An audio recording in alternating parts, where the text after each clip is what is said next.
Europe's dependence on Russian gas, Trump's promise to reduce oil prices, and the agreement between Ukraine and the United States on rare earth metals. We will discuss this and other topics with Büşra Zeynep Özdemir, an energy researcher at the SETA think tank. Ms. Özdemir, it's a big pleasure for me to have you in this program. And can we start talk about our questions? First questions will be about Europe's gas dependence on Russia. Is it possible to completely replace Russian gas in the European market? And if so, which countries are capable of doing this? Yeah, thank you for having me for your program. First of all, the Russian gas supply to European Union was a huge amount before the Ukraine war, as you know. It was about 150 BCM in 2021, and it was dropped to almost 40 BCM in the 2023 and almost 10 BCM in 2024. So the Russian gas supply to EU is dropped to the enormous levels, but Europe still is struggling for replacing the Russian gas supplies because, as I said, this is a huge amount that Russia supplied to Europe, and there are no other alternative suppliers that can supply this amount of gas to Europe. For instance, Azerbaijan is already transferring its gas to Europe via TANAP and TAP via Turkey, and it's about 10 BCM, and they are planning to upgrade it to 30 BCM, but it takes maybe 10 or 15 years because Azerbaijan is not able to produce this amount of gas now, and they are planning to also transfer the Turkmen gas to Europe also, but there is not enough infrastructure to transfer Turkmenistan's gas to Europe, for instance. Another supplier is Egypt, as you know, and we have also Algeria, and we have also Israel, but Israel also using the Egypt's infrastructure, Itku and Damietta LNG infrastructure to export its gas to Europe. But we are talking about little amounts of gas. No one supplier can replace the amount that Russia supplied to EU. We are also we can also talk about Qatar. We can also talk about US and Australia. These are all the top 3 LNG exporters in the world. But Europe already importing gas from United States, and the level they are importing is increased to almost 55 to 60 BCM, but still not enough to replace the Russia's share. And Qatar already supplying most of its gas to Asian countries, the most of its gas to China and Japan, and most of the contracts that Qatar has taken by Asian countries, and the amount that Qatar can sell its gas from spot market, it's almost 10% of its exports. So this amount cannot enough to feed the European market. Okay, I understand. I also want to talk to you about the danger of remnants of Nord Stream and Nord Stream 2. What do you think? What these remnants pose to Europe? Why are other pipelines being built there to eliminate dependence on Russia? Yeah, because there are already existing pipelines from Russia to Europe. As you know, Nord Stream 1 is one of them. It's about 50 BC, 50 and 55 BCM, its capacity. And also there is a Nord Stream 2 that built but but have not commenced yet. It's also about 55 BCM capacity. Russia, Mr. Putin was planning to replace the amount that transferred from Russia via Ukraine to Europe by using Nord Stream pipelines. But if European countries in the Central and Eastern Europe cannot able to import the gas from Nord Stream pipelines, they have to continue their import from Ukraine. Because when we are talking about European gas market, we are not talking about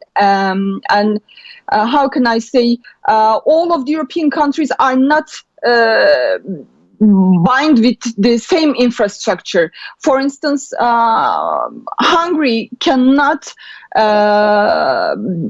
import gas from Spain, because there is not any infrastructure to enable these countries to do so. So these pipelines fed different countries in natural gas needs, and building natural gas pipelines is needing huge amount of finance.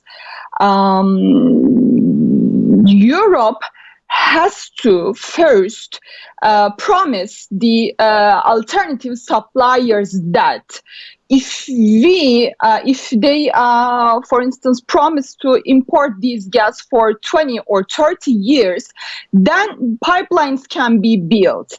But because European Union's long-term contracts with Russia hurt the market, the European Union bureaucrats are not in favor of signing any long-term contracts with any of the alternative suppliers. So this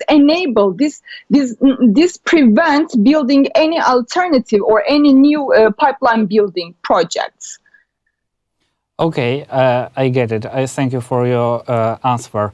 And there are now a lot of news about potential ceasefire between Ukraine and Russia.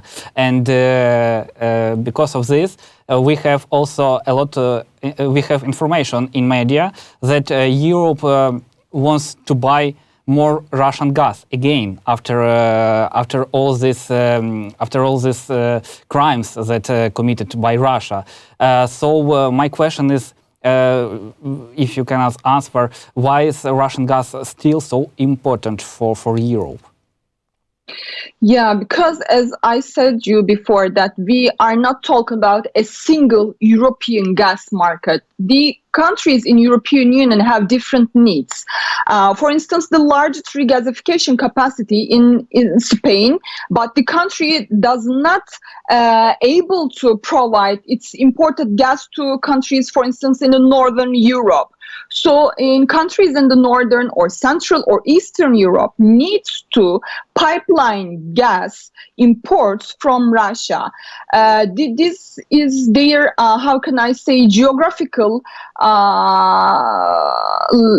their geography made them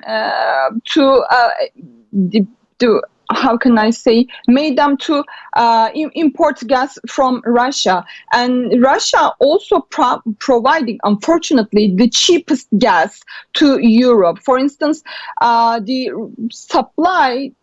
Russian gas supply to Europe is also cheaper than the Turkey's imports from Russia, because Europe is the biggest market in Russian gas exports, and the biggest importer is Germany. And as you know, in the couple of days, there were elections in Germany, and the new government, especially the AfD the party is in favor of importing or continuing importing gas from Russia, because they already experienced that industry in Germany is in need of cheap Russian gas to run in an efficient capacity, because there are in deindustrialization in Germany. They are already experiencing from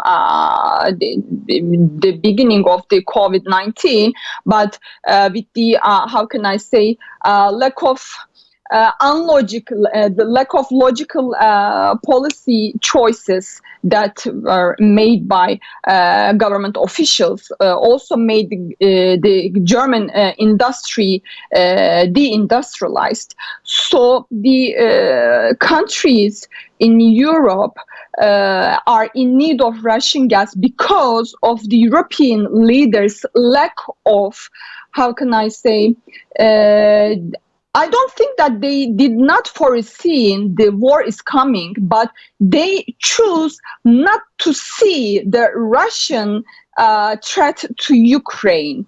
They choose not to see that Russia is threatening to invade Ukrainian territory, because we have an idiom in Turkey that it's like this: if a snake does not bite me, then it can live long. So the European Union acted like this. If Russia does not hurt the interests of the EU directly, they can, how can I say, disturb Ukrainian people or disturb Ukrainian territory. Thank you for these answers, and I very like this Turkish experience. So now I want to talk with you about liquefied natural gas, LNG, from USA. For now, LNG from USA is more expensive than pipeline gas from Russia. But maybe there is some options exist to make this USA LNG cheaper, and then Europeans can buy more of it. Is it possible to make this cheaper? Yeah, is it possible to have cheaper US gas in Europe, but in case European Union leaders accept to sign long-term gas contracts with US LNG companies, but they are not in favor of, as I said before, they are not in favor of signing long-term gas contracts because they see long-term contracts as a security, as a risk for their security of supply, and they are, how can I say, afraid of depending on a single supplier that can pose a risk to their market again. This is the case. This is not only the case for US. This is also a case for, how can I say, for Israel, for instance. Europe cannot promise to import gas from Israel for 10 to 20 years because they are not in favor of, how can I say, depending on these kind of suppliers that can threat their markets with their maybe their political ambitions or their different kind of ambitions. So yeah. Okay, I understand.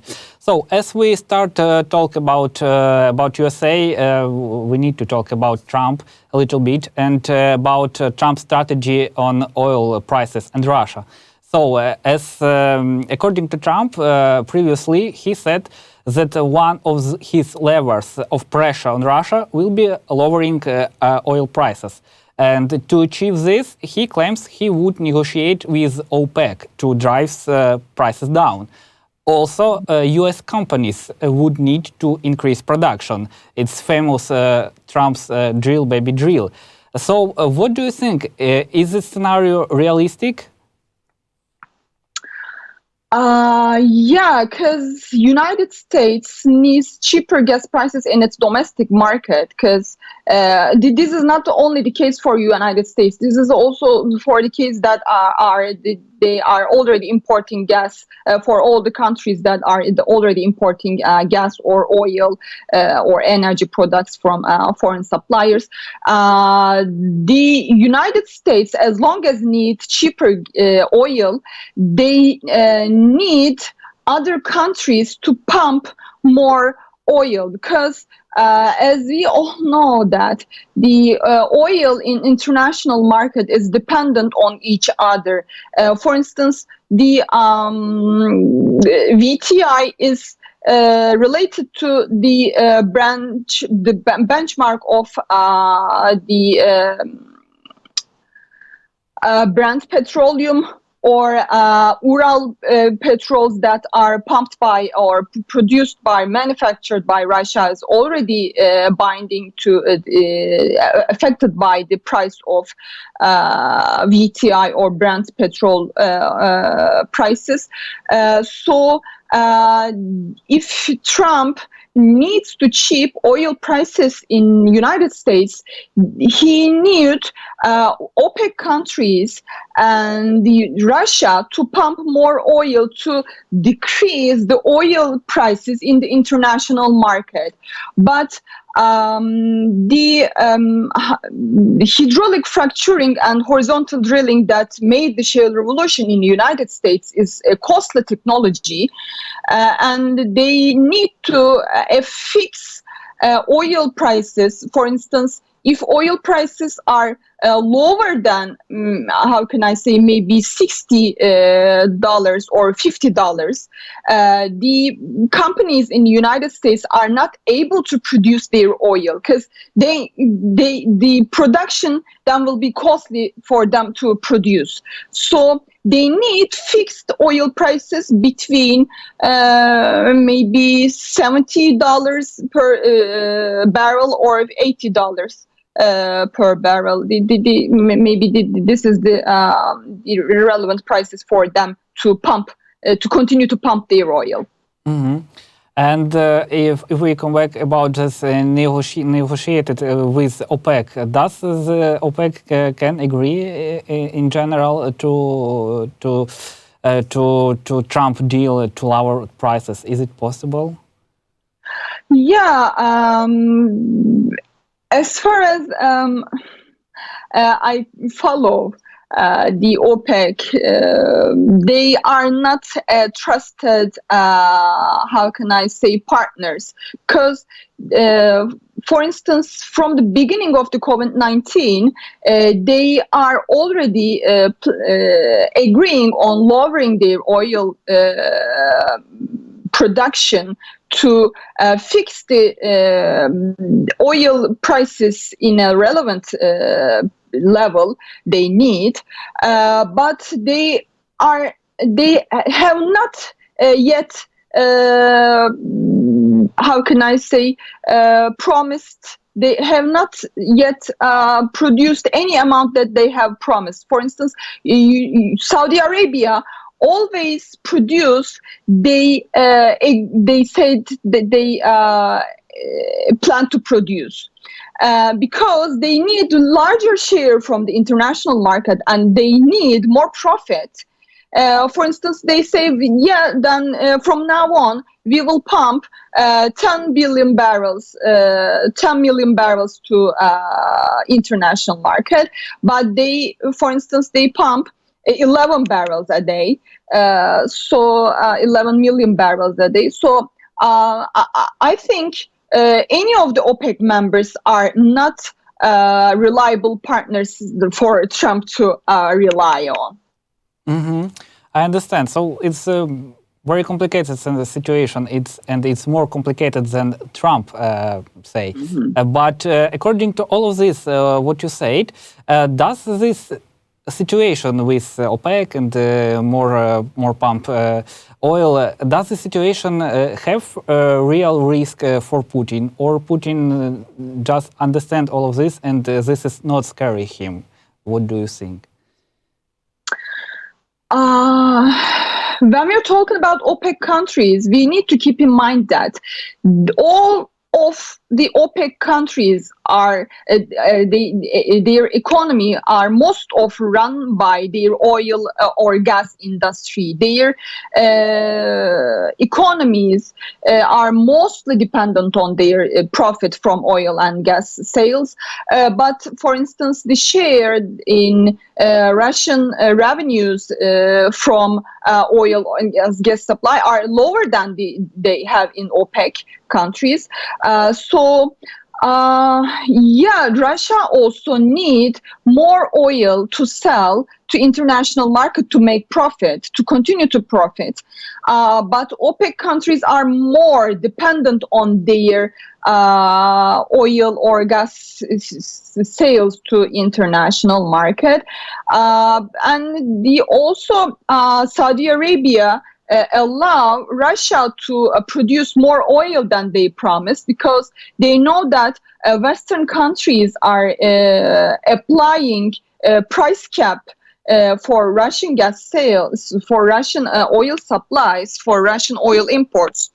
So Russia also allowed to produce more oil and sell more oil to countries in Asia. And countries in Asia, for instance, Indonesia, are re-exporting the oil that are importing from Russia to European countries, for instance. So Russia is allowed to pump more and sell more oil already. Okay, I understand. I also want to talk a little bit with you about agreement between Ukraine and USA, which we have now, about rare elements which we have. So, what do you think about this deal? Is it have some benefit for Ukraine, or it just benefit for USA and nothing for Ukraine? As far as I know, the rare earth minerals in the Ukraine are not placed in the top 10 rare earth minerals reserves in the world. So when we are talking about Mr. Trump, we need to keep in mind that he might have another plan. Think about his plans on Gaza. He said first, we will liberalize people in Gaza, in Palestine. We will, rebuild the country again, and then enable Palestinians to move again Gaza. But then he began to say that Gaza from now on is our own territory, and we will run the tourism industry in Palestine, in Gaza, for the benefit of the Israeli people. So when Trump began to say that we will benefit from the rare earth minerals in the Ukraine, and we will also work in favor of Ukrainians need to think twice, I think, because Trump can have another plan on Ukrainian territory. Unfortunately, I think. Okay, yes, I understand that make deal with Trump, it's very complicated. But about these rare elements, now it's a lot of talk. For example, we have talks between Ukraine and USA. Also now Russia started to talk about them. Rare elements, and also Europe start also to talk about some deal between Ukraine and Europe in question about rare elements. So, is it really a very important now topic that everyone start to talk about this? Yeah, because rare earth minerals are key for clean energy technologies that, all the countries in the world are need for coping with the climate change. And to develop their clean energy technologies, they need rare earth minerals, but most of the rare earth minerals reserves and manufacturing capacity is now controlled by China. It's about more than 90% that China is controlling the rare earth minerals and manufacturing capacity in the world.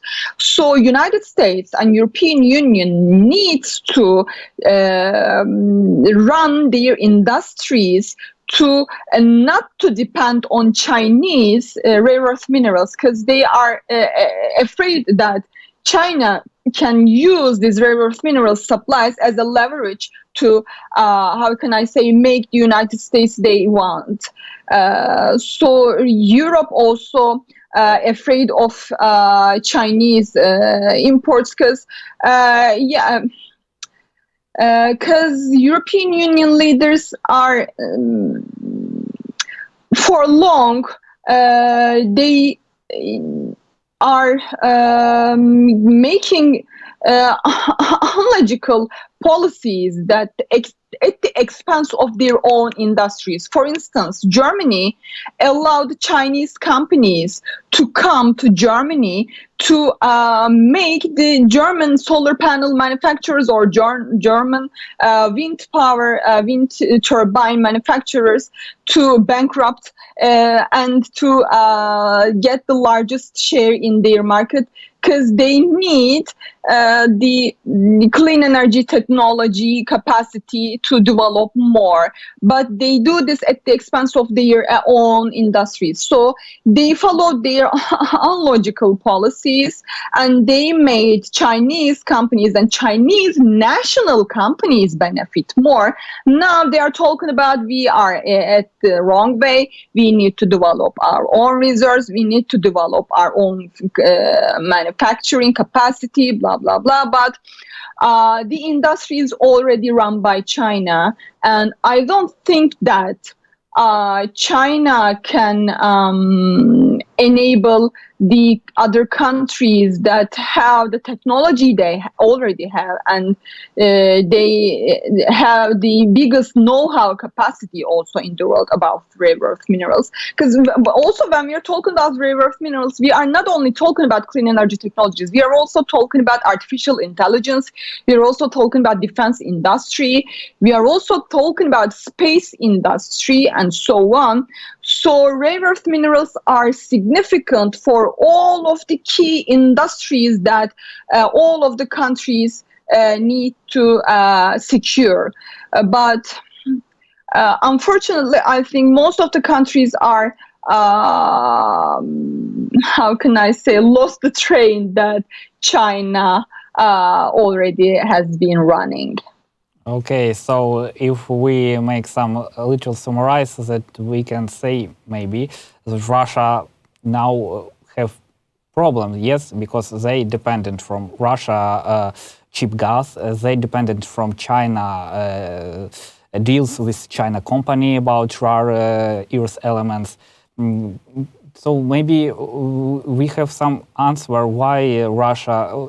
Why European Union so long make some this wrong decisions? Why they do this? Yeah, because, for instance, when we're talking about Russia, Russian gas supplies to Europe are cheapest, because Russia is the largest country that can that had the largest natural gas reserves in the world, and they can produce oil and gas at cheapest levels, so they can supply the oil and gas to European market at the cheapest prices. This is the one case, and the geography the Russia has near Europe enable these countries to import their oil and gas by pipelines securing their energy supplies. Because when we are talking about LNG or seaborne oil supplies, we are talking about lesser amounts, but when we are talking about pipelines, we are talking about huge amounts of supply. So their geography made them to dependent on Russian energy imports. And for instance, European countries importing gas from Algeria. But this is also the illogical, the decisions made by European countries. For instance, for almost 20 years or more than 20 years, since the beginning of the 2000s, Europe is dedicated to build a single European gas market to make all the European Union countries' gas infrastructure to depend on each other, to how can I say, to same infrastructure, to share the same infrastructure, but they failed to build pipelines to how can I say, bind all of the countries together. So the European Union countries are making unlogical choices. They have motivation to act, but they do not realize their plans and they are still at the paper, not in the action. Mm-hmm. I understand. I also want to talk with you about another one topic about energy infrastructure, about this Europe and the world in general. Have clear example of what Russia can to do with energy sector of another country. Unfortunately, Ukraine has this example. Ukraine has lost 80% of its thermal power generation and 1/3 of its hydroelectric capacity. And Russia still continues attack, including with Iranian-made Shahed drones. Should other countries now strengthen the protection of their energy infrastructure? Maybe they need to do some steps right now already when they see what happened in Ukraine with energy infrastructure. Of course, as far as I remember, since the beginning of the 2010, NATO placed the energy infrastructure security as in their how can I say, in their risk agenda. So they all agreed that we need to secure our energy infrastructure because it's about also our national security issue. But they are failed to take the relevant action to secure their infrastructure, and they are failed to provide the how can I say, technology Russia the Ukraine need. As you know that Turkey provided unmanned drones to Ukraine to secure the infrastructure or to use as in their security issues. But most of the countries in NATO or most of the countries in Europe are, although they are already thinking about securing their infrastructure, they are failed to take the most of the relevant actions. Mm-hmm. I understand. Maybe I also, for the first, yes, I also want to thank for Turkey drones. In the first time in the war between Ukraine and Russia, they very help us, especially Bayraktar. It's very helpful, so thank you. And also I want to ask about Turkey. Turkey is part of the NATO, but maybe you take your own some steps in this direction to make more safe your energy infrastructure. Is it some steps in this direction?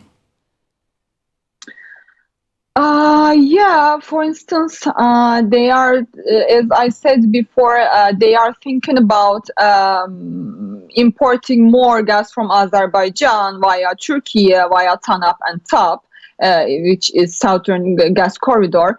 And they are also planning to import Turkmen gas via Turkey. And but they are also afraid that Turkey can use this energy supply as a leverage in their, how can I say, as a bargaining power in EU membership talks. But Turkey, when importing gas from Azerbaijan, how can I say, when enabling gas transfer from Azerbaijan to EU, Turkey also importing gas from Azerbaijan. Turkey also, as of 1st of March, Turkey will begin to import gas from Turkmenistan via Iran. And Turkey has always been saying that we can also, if Iran has the capacity to produce more, because they are not having at the time, but Turkey is willing to provide Iranian gas to Europe also. But Europe need to think that if they want secure gas supply, they need to have long-term contracts that made these suppliers to invest in their infrastructure to produce more. Okay. But they are not in favor of, as I said. Mm-hmm. I hope. Ms. Özdemir, I want to finish our conversation with one last topic about Qatar and Turkey gas pipeline.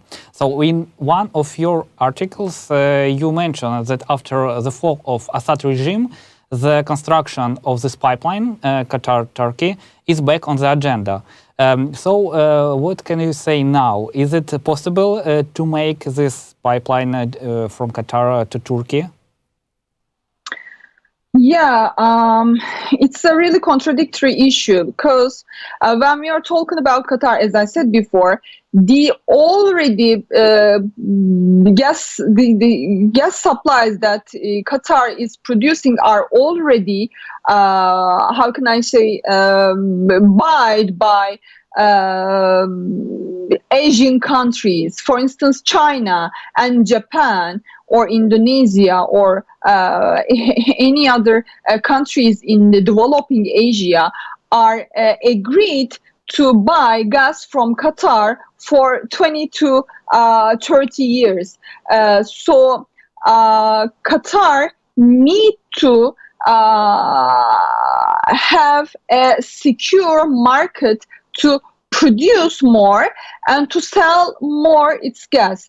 If EU can promise to, for instance, because the building a pipeline like Qatar-Turkey pipeline needs huge investment because it's a very long pipeline.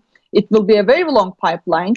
Europe needs to at least promise to import 20 to 30 BCM gas imports from Qatar. And Turkey also needs to promise that we can also import maybe 10 or 15 BCM gas from Qatar. But we are already have long-term contracts with Russia, Azerbaijan, and Iran. Although, our contract with Iran will expire in 2026.